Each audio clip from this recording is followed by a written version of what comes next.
തങ്ങളുടെ പൂർവികരെ അത്രമേൽ പ്രിയത്തോടെ കാത്തുസൂക്ഷിക്കുന്ന ഒരു മണ്ണിനെ പറ്റി നിങ്ങൾ കേട്ടിട്ടുണ്ടോ? മരിച്ചാലും മരണമില്ലാതെ തങ്ങളുടെ വീടുകളിലും ആഘോഷങ്ങളിലും വർഷങ്ങൾ കഴിഞ്ഞാലും മരണപ്പെട്ടവരെ ചേർത്തു പിടിക്കുന്ന ഒരു നാട്. സൗത്ത് സുലാവസിയുടെ ലാത്തിമോജോങ് മലനിരകൾക്ക് താഴ്വാരത്ത് ലക്ഷക്കണക്കിന് ആത്മാക്കൾ കാവൽ നിൽക്കുന്ന ഒരു അത്ഭുത നാട്. ഈ ഭൂമിയിലെ മരണപ്പെട്ടവർക്ക് വേണ്ടിയുള്ള നാട് ടൊറാജ. കജാങ് ഗോത്രക്കാരുടെ ഇടയിൽ നിന്നും കഴിഞ്ഞ ദിവസം ബൈക്ക് ഓടിച്ച് നമ്മൾ എത്തിയ അതേ സ്ഥലത്ത് തന്നെയാണ് ഇപ്പോഴുള്ളത്. രാവിലെ തന്നെ എണീറ്റ് നമ്മൾ താമസിച്ച ഹോട്ടലിലെ ചേട്ടനോട് ബൈയും പറഞ്ഞിറങ്ങുകയാണ്. അപ്പോൾ റെഡിയല്ലേ നിങ്ങൾ? ഇതങ്ങനെ ലഗേജൊക്കെ പാക്ക് ചെയ്ത് സെറ്റായി ഇന്ന് മൊത്തത്തിലൊരു റൈഡിംഗ് ആണ് നമ്മൾ ഉദ്ദേശിക്കുന്നത്.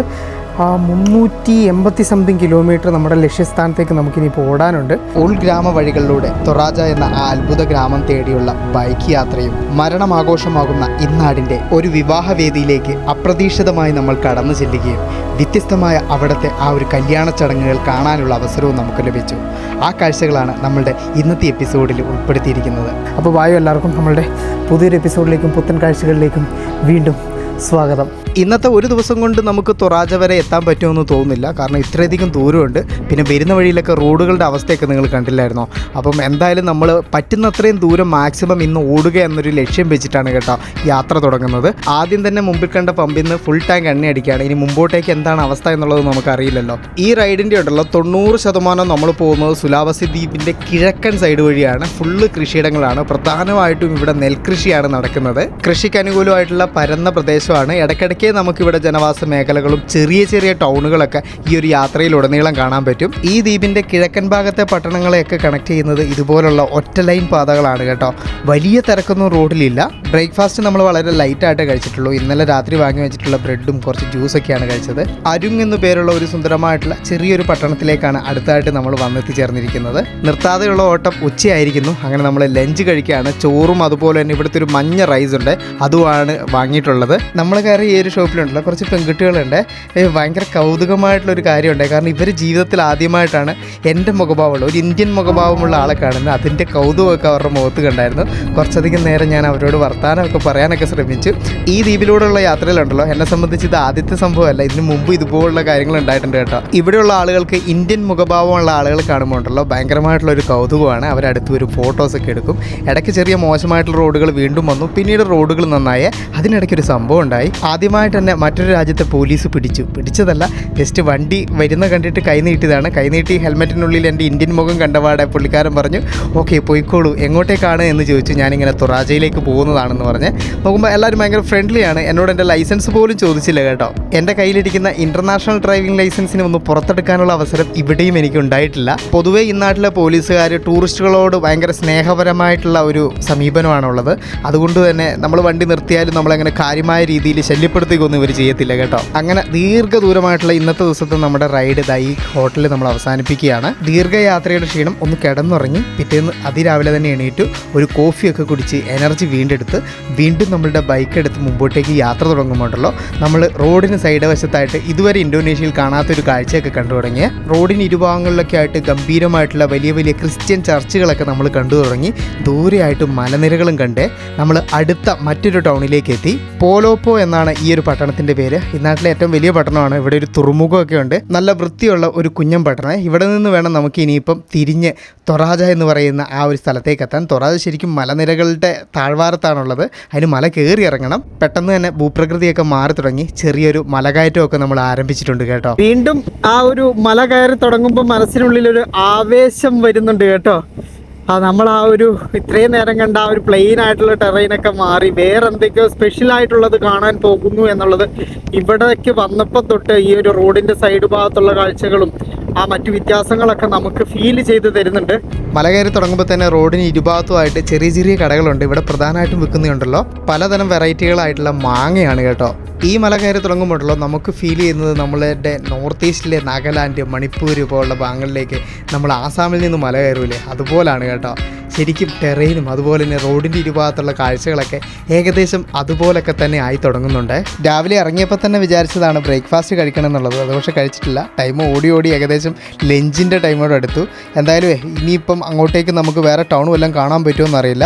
അതുകൊണ്ട് തന്നെ ഇപ്പോൾ കാണുന്ന ഈ ഒരു മലയുടെ ഭാഗത്തുള്ള ഈ ഒരു ടൗണിൽ നമ്മൾ വണ്ടി നിർത്തുകയാണ്. താഴെ ഭാഗത്തുള്ള ക്ലൈമറ്റേ അല്ലേ ഇവിടെ ചെറിയ രീതിയിലുള്ള തണുപ്പൊക്കെ ആയിട്ടുണ്ട്. അതിന് കാരണം ഇതൊരു കാടാണെന്നുള്ളതാണ് കേട്ടോ. കാടിനോട് ചേർന്ന ഭാഗത്തുള്ള ഇതുപോലുള്ള കടകളിൽ നിന്ന് ഭക്ഷണം കഴിക്കാൻ നല്ല രസമാണ്. ഇതിൻ്റെ ബാക്ക് സൈഡിൽ കൂടി ഉണ്ടല്ലോ ഇതാ ഒരു പുഴ ഇങ്ങനെ ഒഴുകി പോകുന്നുണ്ട് കേട്ടോ. കാട്ടരുവിയെ ഇവിടെ 2 ആൾക്കാരുണ്ട്. ഇത് കപ്പയാണോ എന്ത് സാധനമാണിത്? നല്ല രസമുണ്ട് കാണാൻ. ഡാൻസൊക്കെ കളിക്കുന്നുണ്ട് ആൾ കേട്ടോ. നേരത്തെ അങ്ങനെ കരയുന്നുണ്ടായിരുന്നു. ഇതൊരാളെ. അതുകൂടാതെ ഇവിടെ വന്നിട്ട് 3 പേരുണ്ടല്ലേ. ഇതുണ്ട് വെള്ള കളറുള്ള മറ്റൊരു കിളി, വെള്ളക്കിളി, വെള്ളയും കറുപ്പും കളറൊരു കിളി. ബ്രേക്ക്ഫാസ്റ്റും ലഞ്ചും ഒരുമിച്ചായതുകൊണ്ട് തന്നെ അത്യാവശ്യം കട്ടിക്ക് തന്നെ പറഞ്ഞു. ചോറും ചിക്കൻ പൊരിച്ചതും ഒക്കെയാണ്. പിന്നെ കൂട്ടത്തിലൊരു സൂപ്പ് ഇതിവിടെ ഫ്രീ ആയിട്ട് കിട്ടുന്നതാണ്. ഇവിടെ ഉണ്ടല്ലോ ഞാൻ വരുമ്പോഴേ ഇവരിങ്ങനെ ഒരു വാഴയിലയിൽ ഒരു സാധനം ഇങ്ങനെ ഉണ്ടാക്കുന്നുണ്ട്. നോക്കുമ്പം ഇതിവിടുത്തെ ബൂറങ്കോ എന്ന് പറയുന്ന ഒരു ഫുഡാണത്രേ. നമ്മുടെ തേങ്ങയില്ലേ, തേങ്ങയാണ് ഈ അരച്ചെടുക്കുന്നത്. കണ്ടില്ല നിങ്ങൾ തേങ്ങ യെസ് കണ്ടൻറ് ക്രിയേറ്റർ. അപ്പോൾ തേങ്ങ അരച്ചത് അതിൻ്റെ അകത്ത് കൂടെ തേങ്ങ പാലുണ്ട്. പാലത് അവിടെ എടുത്തു വെച്ചിട്ടുണ്ട്. അതുകൂടാതെ പഴം ഇതുണ്ട, പഴം പിസാങ്. അതിൻ്റെ നടുക്കത്തെ ഭാഗം കളഞ്ഞിട്ട് ഇതുണ്ട് ഇതിൻ്റെ പുറത്തെ ഭാഗം മാത്രം എടുക്കുന്നുണ്ട്. ആ വിത്തിൻ്റെ പോലത്തെ ഭാഗം കളയുന്നുണ്ട്. എന്നിട്ട് ഇവർ ഞാൻ നേരത്തെ പറഞ്ഞ ഒരു വിഭവമില്ലേ അതുണ്ടാക്കും. ഒരു കൈൻഡ് ഓഫ് ഇവർ റാഡി എന്നാണ് കേട്ടോ അതിൻ്റെ ഒരു മോഡേൺ നെയിം. ഞാൻ ആദ്യം പറഞ്ഞാണ് ട്രഡീഷണൽ നെയിം. അപ്പോൾ തേങ്ങ കൊണ്ടൊക്കെ ഇവരും ഇങ്ങനത്തെ സാധനങ്ങൾ ഉണ്ടാക്കുന്നുണ്ട് എന്നുള്ളത് മനസ്സിലായില്ലേ. ഇവരിവിടെ ഇത് വലിയ രീതിയിൽ ഉണ്ടാക്കുന്നുണ്ട് കേട്ടോ. അത് കുറേ ഉണ്ടാക്കിയിട്ടുണ്ട്. പക്ഷേ ടേസ്റ്റ് നോക്കാൻ വേണ്ടിയിട്ട് സാധനം ചോദിച്ചപ്പോൾ ഇവർ ഉണ്ടാക്കുന്നേ ഉള്ളൂ, ആയിട്ടില്ല, സമയമെടുക്കും. കുറച്ച് നേരം ഈ ചേച്ചിമാരോടൊക്കെ വർത്തമാനം പറഞ്ഞ് അവരുണ്ടാക്കുന്നത് എങ്ങനെയാണെന്നൊക്കെ ഉള്ളത് നോക്കിയിരുന്നേ. എന്നിട്ടും വാഴയിലയിൽ പൊതിഞ്ഞ് വെച്ചിട്ടുള്ള ആ ഒരു പാക്ക് ചെയ്ത സാധനം കുക്ക് ചെയ്യാനുള്ള പരിപാടിയൊന്നും ഇവരുടെ ഭാഗത്തുനിന്ന് കാണുന്നില്ല. ഞാനത് കുക്ക് ചെയ്ത് കിട്ടുവാണെങ്കിൽ കഴിച്ചിട്ട് പോകാമെന്ന് വിചാരിച്ചാണ് കേട്ടോ നോക്കിയിരുന്നത്. എന്തായാലും ഈ ഒരു വിഭവം കഴിക്കാനുള്ള ഭാഗ്യം നമുക്ക് ഉണ്ട് എന്ന് തോന്നുന്നില്ല. അവർ വീണ്ടും പണികളിൽ മുഴുകുകയാണ്.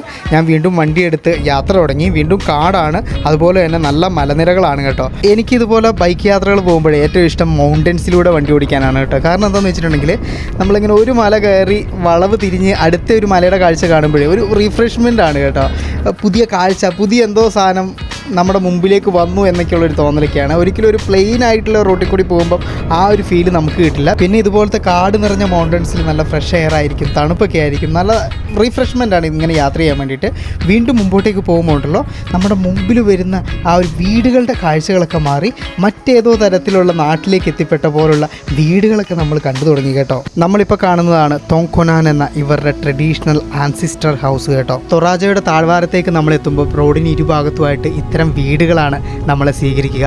മറ്റേതോ ഗ്രഹത്തിൽ നമ്മൾ എത്തിപ്പെട്ട ഒരു ഫീലാണ് കേട്ടോ ഈ വീടുകൾ തരിക. പൂർവികരെയും ഇപ്പോൾ ഇവിടെ ജീവിച്ചിരിക്കുന്ന മനുഷ്യരെയും തമ്മിൽ കണക്ട് ചെയ്യുന്ന ഒരു പ്രധാന ബ്രിഡ്ജാണ് തോങ്കൊനാൻ എന്ന ഇവരുടെ ഈ ട്രഡീഷണൽ ഹൗസുകൾ കേട്ടോ. ആൻസിസ്റ്റേഴ്സിന് വേണ്ടി പണി കഴിപ്പിച്ച വീട്ടിലെ പ്രധാന ആചാരങ്ങളും അനുഷ്ഠാനങ്ങളും ഒക്കെ നടത്തുന്ന ഈ ഒരു ഹൗസുകൾ എല്ലാ തൊറാജ കുടുംബത്തിൻ്റെയും അവിഭാജ്യ ഘടകമാണ്. ഇതിൻ്റെയൊക്കെ കൂടുതൽ കാഴ്ചകളും ചരിത്രമൊക്കെ തപ്പി നമുക്ക് പോകാം. ആദ്യമേ തൊറാജയിലേക്ക് നമ്മൾ എത്തിയതിന് ശേഷം ഇവിടെ ഒരു താമസ സ്ഥലം കണ്ടുപിടിക്കണം. അതൊരു ബേസ് ആക്കിയിട്ട് പിന്നെ ഇതിൻ്റെ ചുറ്റുവട്ടങ്ങൾ നമുക്ക് കാണാനായിട്ട് ഇറങ്ങാവേ. പോകുന്ന വഴിയിൽ ഇരുവശത്തും മുഴുവൻ ആ ഒരു തലയുയർത്തി പിടിച്ച് നിൽക്കുന്ന വീടുകളാണ് കാണുന്നത്. ആദ്യം തന്നെ ഞാൻ ഒരു ഹോട്ടലിലേക്ക് ചെന്നു. അവിടെ പോയി നോക്കുമ്പം അവിടെ റൂമൊന്നും സെറ്റായിട്ടില്ല, നല്ല റേറ്റാണ്. അത് കഴിഞ്ഞ് അടുത്തൊരു ഹോട്ടലിൽ വന്നു. അവിടെ ചെന്നപ്പോഴത്തേക്കും ഉണ്ടല്ലോ അവിടുത്തെ റിസപ്ഷനിലുള്ള ആൾക്കാർക്ക് ഇംഗ്ലീഷിൻ്റെ ഒരു പൊട്ടി പോലും അറിയത്തില്ല. അവർ വെറുതെ ഇരുന്ന് അങ്ങോട്ട് ചിരിക്കുക. അവസാനം ദേഷ്യം വന്നിട്ട് ഞാൻ ഇറങ്ങി വന്നു കേട്ടോ. ഇവിടങ്ങളിലൊക്കെ ഓരോ ഹോട്ടലുകളുടെ മുമ്പിൽ വരെ ഉണ്ട് കേട്ടോ ഈ തോങ്കൊനാൻ ഹൗസുകളെ. നമ്മളിവിടെ എത്തിയപ്പോഴത്തേക്ക് ഒരു കാര്യം സംഭവിക്കുന്നുണ്ട്. ആകാശമൊക്കെ ഇരുണ്ട് മൂടി ഒരു മഴയ്ക്കുള്ള കോളൊക്കെ കൂട്ടുന്നുണ്ട്. അപ്പോൾ അതുകൊണ്ട് തന്നെ ഇനിയിപ്പോൾ ഫസ്റ്റ് പ്രയോറിറ്റി ഒരു താമസിക്കാനുള്ള സൗകര്യം കണ്ടെത്തുക എന്നുള്ളത് നോക്കിയിട്ട് ഞാൻ ആ ടൗണിന് കുറച്ച് ചുറ്റിക്കറങ്ങി അവസാനം ടൗണിന് പുറത്തേക്ക് വന്നു. ഓൺലൈനിൽ ഒരു താമസ സൗകര്യം അത്യാവശ്യം റേറ്റ് കുറവിൽ കണ്ടുകൊണ്ടാണ് കേട്ടോ ഞാൻ അങ്ങോട്ടേക്ക് വന്നത്. നമ്മുടെ കയ്യിൽ വണ്ടി ഉണ്ടല്ലോ, പിന്നെ ടൗണിലോട്ട് എപ്പോൾ വേണമെങ്കിലും പോകാം. അങ്ങനെ റൂമിലെത്തി ഒന്ന് സെറ്റായി. അപ്പോഴത്തേക്കും ചെറിയ രീതിയിൽ മഴയൊക്കെ അങ്ങോട്ട് പൊടിഞ്ഞ് ചെറിയൊരു മിസ്റ്റിൻ്റെ ബാക്ക്ഗ്രൗണ്ടിൽ തൊറാജ പട്ടണമൊക്കെ കാണുമ്പോൾ ഉണ്ടല്ലോ ഏതോ ഒരു ഹൊറർ ഫീലിംഗ് ഗ്രാമത്തിൻ്റെയൊക്കെ ഫീല്. നെക്സ്റ്റ് ഡേ അതിരാവിലെ നമ്മൾ എണീറ്റു. ഇന്നുണ്ടല്ലോ നമുക്ക് വലിയൊരു പണിയുണ്ട്. ഇവിടുത്തെ ഒരു പ്രധാനപ്പെട്ട ആഘോഷമല്ല ശരിക്കും ആഘോഷമാണ്. ഇവിടുത്തെ ആഘോഷം എന്താണെന്നറിയാമോ? മരണം. ഈ നാട്ടിൽ വന്നിട്ടുണ്ടെങ്കിൽ നമ്മളൊരു മരണച്ചടങ്ങ് കണ്ടിരിക്കണം കേട്ടോ. അങ്ങനെയാണ്. അപ്പോൾ രാവിലെ തന്നെ ഞാൻ ബ്രേക്ക്ഫാസ്റ്റ് ആയിട്ട് നമ്മളുടെ ഒരു ചോട്ടോ മക്കാസർ വാങ്ങി വയറ് നിറയെ കഴിച്ച് ഈ നാട്ടിലെവിടെയെങ്കിലും മരണ വീടുണ്ടോ എന്നുള്ളത് തപ്പി ഇറങ്ങിയതാണ് കേട്ടോ. മെയിൻ റോഡിൽ നിന്ന് മാറി ഉൾവഴി കയറി മുഴുവൻ അരിച്ചു പെറുക്കുകയാണ്. അങ്ങനെയാണ് ഞാൻ അപ്രതീക്ഷിതമായിട്ട് ഒരു സ്ഥലത്തേക്ക് എത്തിപ്പെട്ടത് കേട്ടോ. എല്ലാം വിധിയുടെ വിളയാട്ടം. What its name? ലാപ്പ.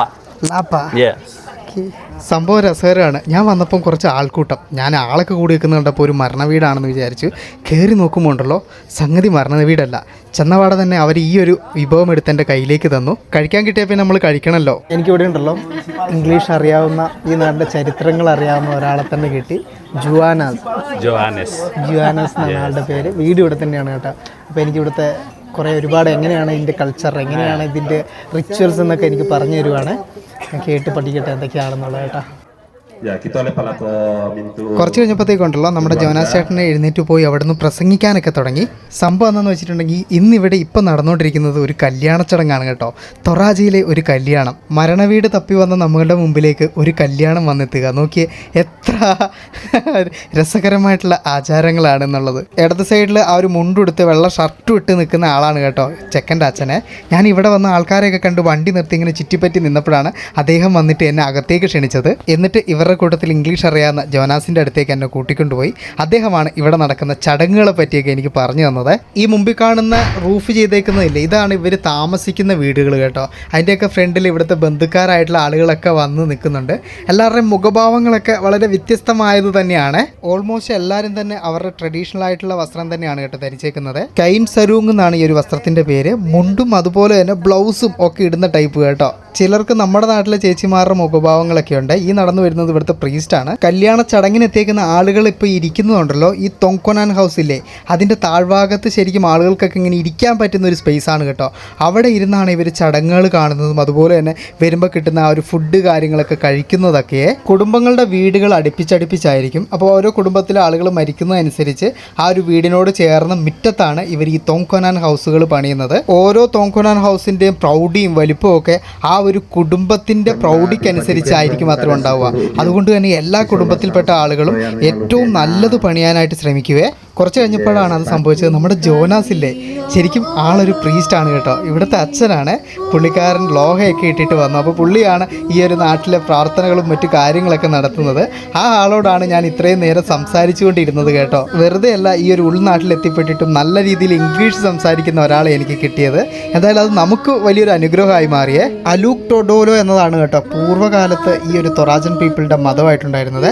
ഇപ്പോൾ ഇവിടുത്തെ 90% ആളുകളും ക്രിസ്ത്യൻസ് ആണ്. അത് റോമൻ കാത്തലിക്കാണ് കേട്ടോ. ക്രിസ്ത്യാനിറ്റി ഇവർക്കിടയിൽ വന്നതിന് ശേഷമാണ് ഇവിടുത്തെ വിദ്യാഭ്യാസവും അതുപോലെ തന്നെ മറ്റ് സാമൂഹികപരമായിട്ടുള്ള കാര്യങ്ങളിലൊക്കെ മാറ്റങ്ങൾ ഉണ്ടായി തുടങ്ങിയത്. പക്ഷേങ്കിൽ ആ ഒരു വിശ്വാസത്തിനൊപ്പം ഇവരുടെ പൂർവികരുടെ വിശ്വാസം ഇപ്പോഴും ഇവർ തുടർന്നുകൊണ്ടേ പോകുന്നുണ്ട്. അതുകൊണ്ട് തന്നെ ഇവരുടെ വിവാഹം പോലുള്ള ചടങ്ങുകളൊക്കെ ആൻസിസ്റ്റർ ഹൗസിൽ വെച്ച് തന്നെയായിരിക്കും നടക്കുക, അല്ലാതെ പള്ളിക്കുള്ളിലൊന്നുമല്ല കേട്ടോ. ഇപ്പോൾ ഇവിടെ നടന്നുകൊണ്ടിരിക്കുന്നത് പ്രാർത്ഥനയാണ്, കുർബാനയാണെന്ന് തോന്നുന്നു. ഇവരുടേതായ ഭാഷയിലാണ് ഇവിടുത്തെ പാട്ടുകളും മറ്റു പ്രാർത്ഥനകളൊക്കെ ഇവർ പറയുന്നത്.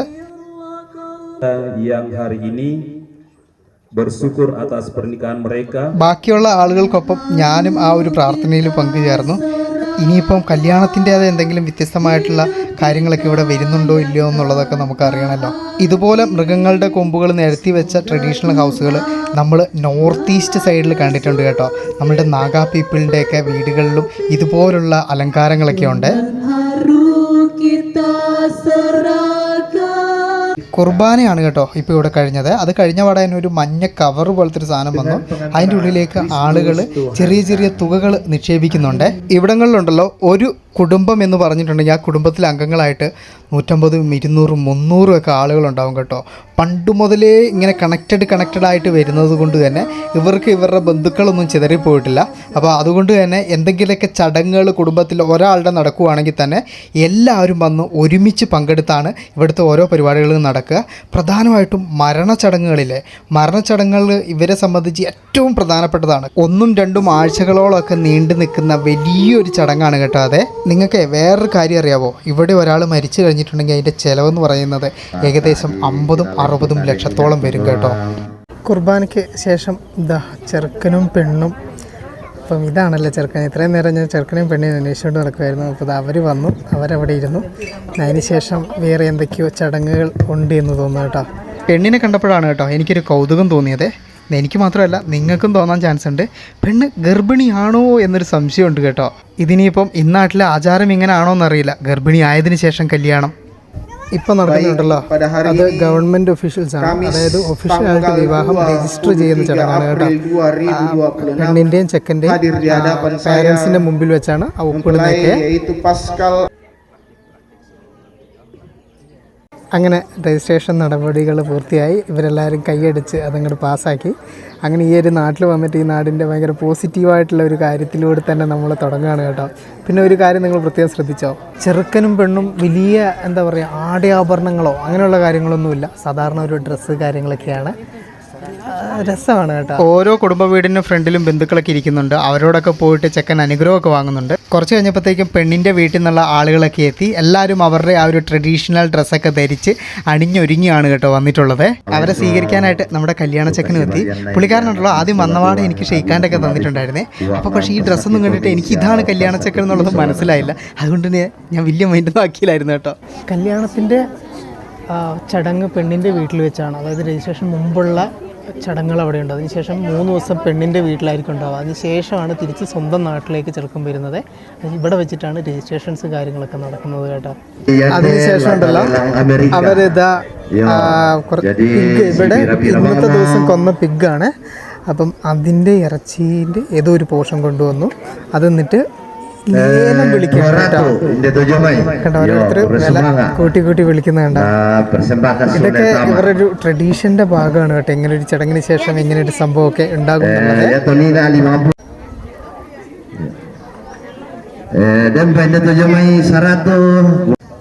അവിടെ നിന്നൊക്കെ അവർ ഓരോരുത്തർ എത്രയാണ് വിളിക്കുന്നത് നമ്മൾ അവിടെ വിളിച്ചു പറയുന്നുണ്ട്. ഇവിടെ നിന്ന് ഇപ്പൊ ചേട്ടൻ ആവേശകരമായിട്ടുള്ള ലേലവിളിയാണ് കേട്ടോ.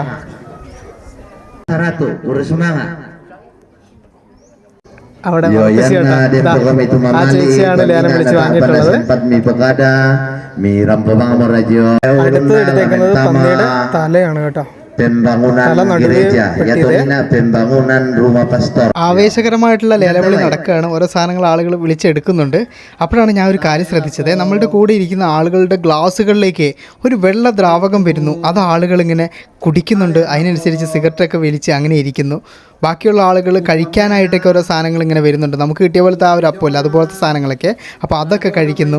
ഈ ലേലം വിളിച്ചെടുത്ത ആളുകൾ ആ ഒരു എടുത്ത സാധനങ്ങളൊക്കെ അപ്പോൾ തന്നെ കയ്യോടെ പൈസയൊക്കെ കൊടുത്ത് വാങ്ങുന്നു. പിന്നീട് ഗ്ലാസ്സിലായിട്ട് എന്തൊക്കെയോ ഒരു സാധനങ്ങൾ കുടിക്കാനായിട്ട് അപ്പുറത്തെ വീട്ടിലൊക്കെ കൊണ്ടുവന്ന് കൊടുക്കുന്നത് കാണുന്നുണ്ട്.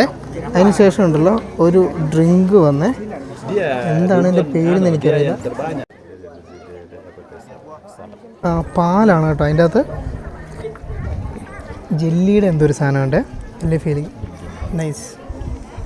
ഇനി അങ്ങോട്ടേക്ക് ഈ കല്യാണത്തിൻ്റെ പ്രധാനപ്പെട്ട ചടങ്ങ് നടക്കുകയാണ് കേട്ടോ. അതെ, ഭക്ഷണത്തിനുള്ള സമയമായി. ചെറിയ ട്രഡീഷണൽ കൊട്ടകളിലും അല്ലാതെ പ്ലാസ്റ്റിക് പാത്രങ്ങളിലും ഒക്കെ ആയിട്ട് പല പല വിഭവങ്ങളായിട്ട് നമ്മളിരിക്കുന്ന ആ ഒരു തട്ടിലേക്ക് വന്നു നിറഞ്ഞു. എല്ലാ ആളുകളുടെ മുമ്പിലേക്കും ഇതുപോലെ സെറ്റായിട്ടാണ് ഭക്ഷണം വരുന്നത്. ഇവിടുത്തെ കല്യാണത്തിൻ്റെ ഒരു പ്രധാനപ്പെട്ട വിഭവം എന്ന് പറയുന്നത് പോർക്കാണ് കേട്ടോ. ഇതുപോലുള്ള ആ ഒരു ചെറിയ ട്രഡീഷണൽ ഹൗസുകളുടെ അതിൻ്റെ പ്രധാനപ്പെട്ട ഉപയോഗം എന്താണെന്ന് ശരിക്കും ഇപ്പോഴാണ് കേട്ടോ എനിക്ക് മനസ്സിലാവുന്നത്.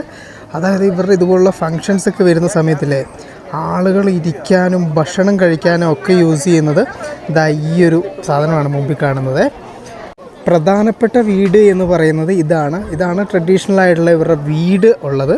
അതിന് മുമ്പിലായിട്ട് അതേ രൂപത്തിൽ തന്നെ പണിയുന്ന ഷെഡ് പോലത്തെ സാധനം അതാണ് കേട്ടോ. ഇത് മൊത്തം മരത്തിലും അതുപോലെ തന്നെ ബാമ്പൂലും പിന്നെ റൂഫ് മാത്രം നമ്മളുടെ ഈ ഒരു തകര ഷീറ്റും യൂസ് ചെയ്തിട്ടാണ് ഇത് പണിയുന്നത്.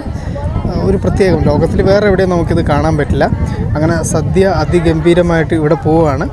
ഇവിടുത്തെ കല്യാണ സമയത്തെ ഒരു ഫുഡ് എന്ന് പറയുന്നത് ട്രഡീഷണൽ ആയിട്ടുള്ള ഇവരുടെ നൂഡിൽസ്, മീൻ, അതുപോലെ തന്നെ പോർക്ക്, പിന്നെ ചിക്കൻ ഒക്കെയാണ്. പിന്നെ ആ ഒരു കൊട്ടയിൽ കൊണ്ടുവന്നേക്കുന്നത് റൈസാണ് കേട്ടോ.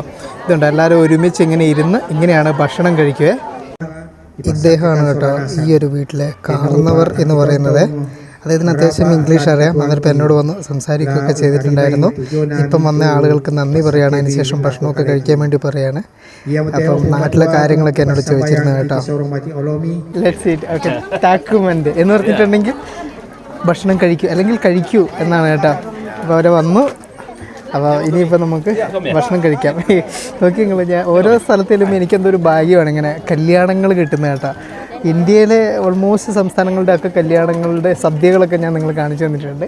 അതുപോലെ തന്നെ ഇന്തോനേഷ്യയിൽ വന്നിട്ട് തൊറാജ എന്ന് പറയുന്നത് ഈ സ്ഥലത്തെ കൾച്ചറൊക്കെ ഭയങ്കര വ്യത്യസ്തമാണ്. ശരിക്കും ഇവിടുത്തെ എന്താ പറയുക, ഈ ഒരു മരണാനന്തര ചടങ്ങുകൾ അതൊക്കെയാണ് ഭയങ്കര ഫേമസ്. പക്ഷേ ഇവിടെ വന്നതിന് ശേഷം നമുക്ക് കല്യാണ സദ്യയും ഒക്കെ കഴിക്കാനും കൂടാനും ഒക്കെ പറ്റി കേട്ടോ. അല്ല, കല്യാണം കഴിക്കാനല്ല, സദ്യ കഴിക്കാനേ. ഓക്കെ ഓക്കെ റെഡ് റൈസ് പോലത്തെ റൈസാണ് കേട്ടോ ഇവിടെ ഉള്ളത്. പ്ലേറ്റ് ഇങ്ങനെയാണ് വരിക. ഇനിയിപ്പോൾ നമുക്ക് വേണ്ട കറികൾ കാര്യങ്ങൾ നമുക്ക് ഇതിൻ്റെ അകത്തുനിന്ന് കോരി എടുക്കാം കേട്ടോ. നൈസ്. ഇത് നൂഡിൽസാണ്. ഇറ്റ്സ് വിൽ കോൾഡ് നൂഡിൽസ് ഉള്ളൂ, right? Okay, this is chicken. Okay, ചിക്കൻ്റെ എന്തോ ഒരു മാനുക്ക്. ഓക്കെ, അങ്ങനെയാണ് ഈ ഒരു സാധനത്തിൻ്റെ പേര് പറയുന്നത് കേട്ടോ. Okay, what it will call here? Ballet.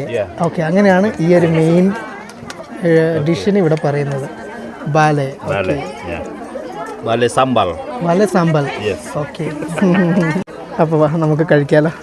എല്ലാവരും കഴിക്കലിൻ്റെ തിരക്കിലായി. പിഗ്. ബാബി. Okay, bye. ഓ, അങ്ങനെയാണോ കേട്ടോ ഇനി ഇവിടെ പറയുന്നത്. എൻ്റെ അകത്ത് എന്തൊക്കെ ചീര പോലത്തെ എന്തൊക്കെ സാധനങ്ങൾ കിട്ടും. പപ്പിയോ? Special cook in bamboo. Okay, and this the special ബാംബുവിൻ്റെ ഇതുണ്ട്. Vegetable from Toraja. Okay, there is no in another place, only in. Okay, തൊറാജയിൽ കിട്ടുന്ന ഒരു കൈൻഡ് ഓഫ് വെജിറ്റബിൾ ലീഫാണ്, ചീരയാണ് കേട്ടോ അത്. നൈസ്. പിന്നെ ചിക്കൻ്റെ കറി, ചിക്കൻ കറി. സൂപ്പ്. ഓ, സൂപ്പ്. Chicken soup. മാനുക്ക്. സൂപ്പ് മാനുക്ക് അങ്ങനെയാണ് ഇതിന് പറയുന്നത്. ഞാൻ സൂപ്പിൻ്റെ കുറച്ച് ചാറെടുത്തു, പിന്നെ ചിക്കൻ മാനുക്ക് അതില്ലേ, പിന്നെ നമ്മുടെ പോർക്കിൻ്റെ ഒരു പീസ് എടുത്തു. അത്രയാണ് എടുത്തേക്കുന്നത്. ഇത് കഴിച്ചതിന് ശേഷം ബാക്കി എങ്ങനെയാണെന്ന് നോക്കാം കേട്ടോ. പോർക്കിലൊന്നും സ്പെഷ്യൽ വേറെ മസാലകളൊന്നുമില്ല. ആ ചീരയുടെയും ഒക്കെയുള്ള ഒരു ടേസ്റ്റ് ഡിഫറൻസ് ആണ്.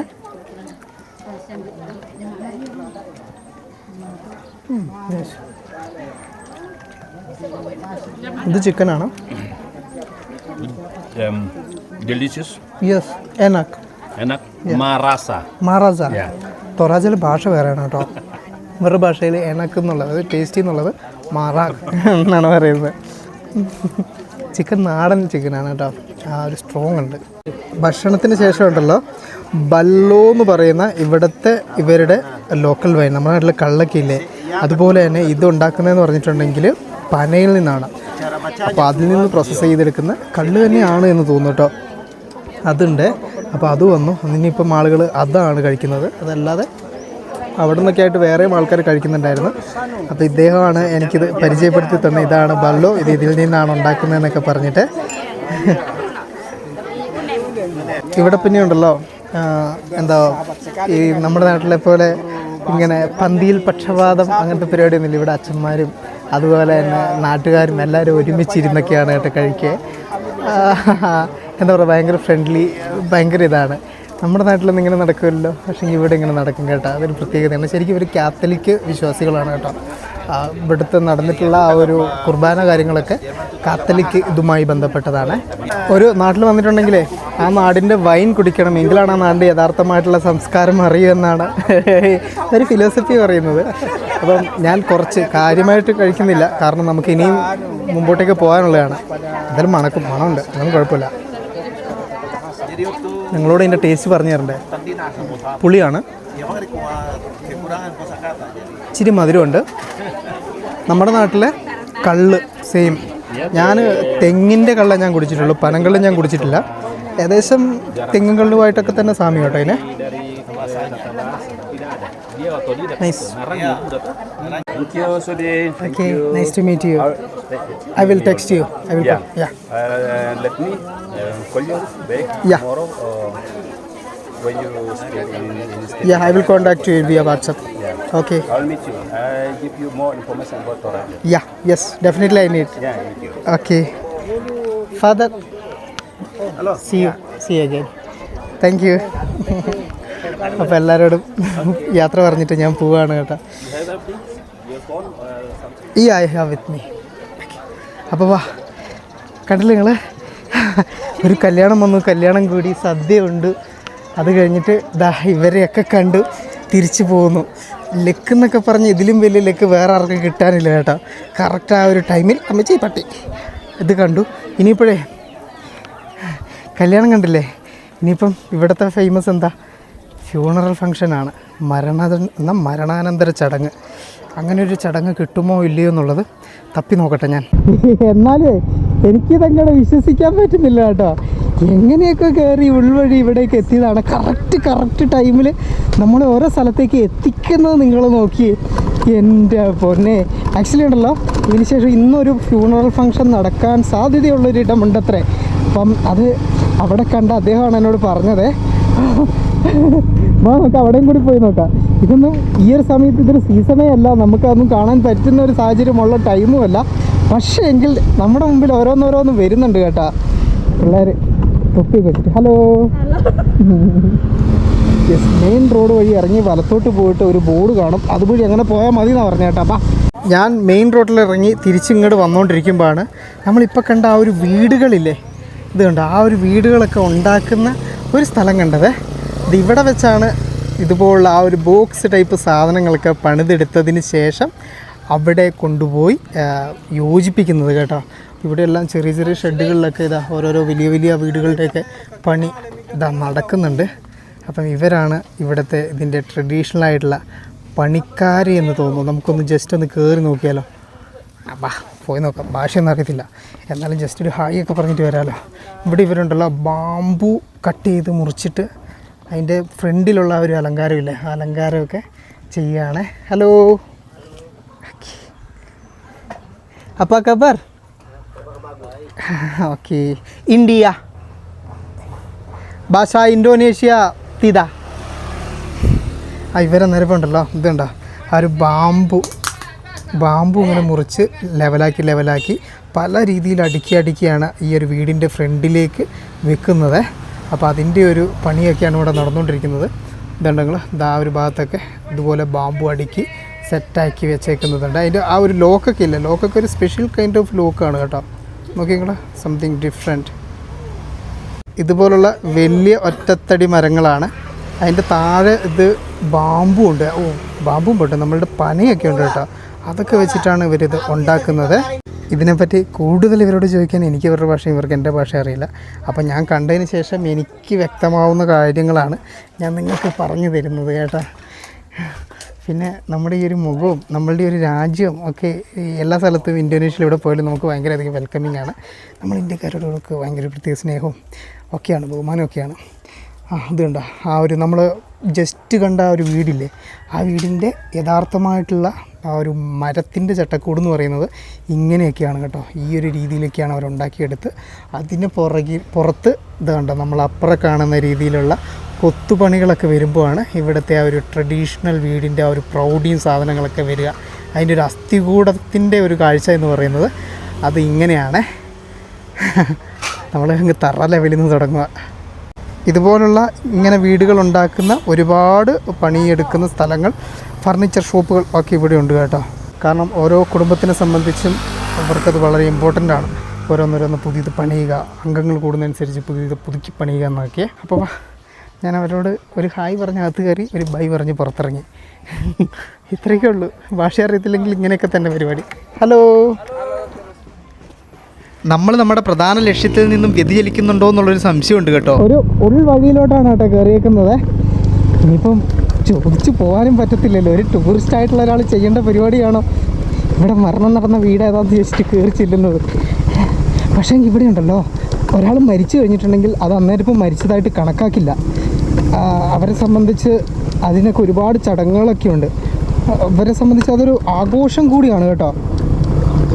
അങ്ങനെ പ്രായമായി മരിക്കുന്നവരെ, അല്ലാത്ത ആൾക്കാരെ അങ്ങനെ അല്ലല്ലോ. ഇവിടെ തന്നെ ആണ് എന്ന് തോന്നുന്നത്. കുറച്ച് ആൾക്കാരെയും ആൾക്കൂട്ടമൊക്കെ കാണുന്നുണ്ട്.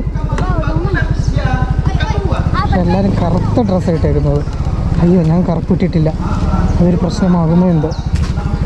അതല്ല കേട്ടോ, അത് വേറെന്തോ ഒരു ചടങ്ങ്, വേറെന്തോ ഒരു പരിപാടിയാണ്. എന്തൊക്കെ പരിപാടികൾ നടക്കുന്നുണ്ട്. നമുക്ക് പോകേണ്ട സ്ഥലം അവിടെ അല്ല. ഈ നാട്ടിൽ മരണം നടന്ന ആ ഒരു വീട് തപ്പി ഞാൻ വീണ്ടും മുമ്പോട്ടേക്ക്. ഇത്ര മരണം നടന്നു എന്നുള്ളത് എനിക്ക് ഉറപ്പ്. എന്താ വരാൻ കാരണം എന്ന് വെച്ചിട്ടുണ്ടെങ്കിൽ എന്നോട് അവിടെ നിന്ന് അച്ഛൻ പറഞ്ഞു ഈ ഒരു ഏരിയയിലായിട്ട് അങ്ങനെ ഒരു സംഭവം നടന്നിട്ടുണ്ട്, അപ്പോൾ പോയി നോക്ക്, കാണാൻ പറ്റുന്നുള്ളത്. ഇത്ര കഷ്ടപ്പെട്ട് ഞാനൊരു മരണവീട് ഇവിടെ തപ്പി പോകാനുള്ള ഒരു പ്രധാന കാരണം എന്താണെന്ന് വെച്ചിട്ടുണ്ടെങ്കിൽ ലോകത്തിൽ ഇതുപോലെ മരണത്തെ ആഘോഷമാക്കുന്ന അത്തരത്തിലുള്ള ചടങ്ങുകളുള്ള വേറൊരു സ്ഥലം ഈ ഭൂമിയിലില്ല കേട്ടോ. അപ്പം തൊറാജയിൽ വന്നിട്ടുണ്ടെങ്കിൽ ഇവിടുത്തെ ഒരു മരണാനന്തര ചടങ്ങ് കാണുക എന്നുള്ളത് ഏതൊരു ആളെ സംബന്ധിച്ചും പ്രധാനമായിട്ടുള്ള കാര്യമാണ്. തീർന്നു. ഇനി പിന്നെ ഇങ്ങോട്ടേക്ക് മണ്ണിട്ട വഴിയുള്ള മൺവഴി. നമ്മൾ വന്ന് ആ ഒരു ശവകുടീരങ്ങൾ ഒക്കെ ഉള്ള ടൈപ്പ് ആ ഒരു മലയുടെ അവിടെ എത്തിയേ. അതുകൊണ്ട് ആ ഒരു മലയുടെ അവിടെ പൊത്തുകളൊക്കെ കാണുന്നുണ്ടോ? ഇവിടെ എവിടെയോ ആണ് ശവമടക്കം ഉള്ളത്. ഇവിടെ പിന്നെ ഞാൻ വേറൊരു കാര്യം കാണിച്ചു തരാവേ. നോക്കി ഞങ്ങൾ 2 ആൾക്കാരുടെ പ്രതിമയാണ് ഉണ്ടാക്കി വെച്ചേക്കുന്നത്. അതിവിടെ മരിച്ച ആൾക്കാരാണ് കേട്ടോ. അവരുടെ ഫോട്ടോസ് അത് അതിൻ്റെ മേലെയുണ്ട്. അതേ രൂപത്തിലൊക്കെയാണ് കുത്തുവേ.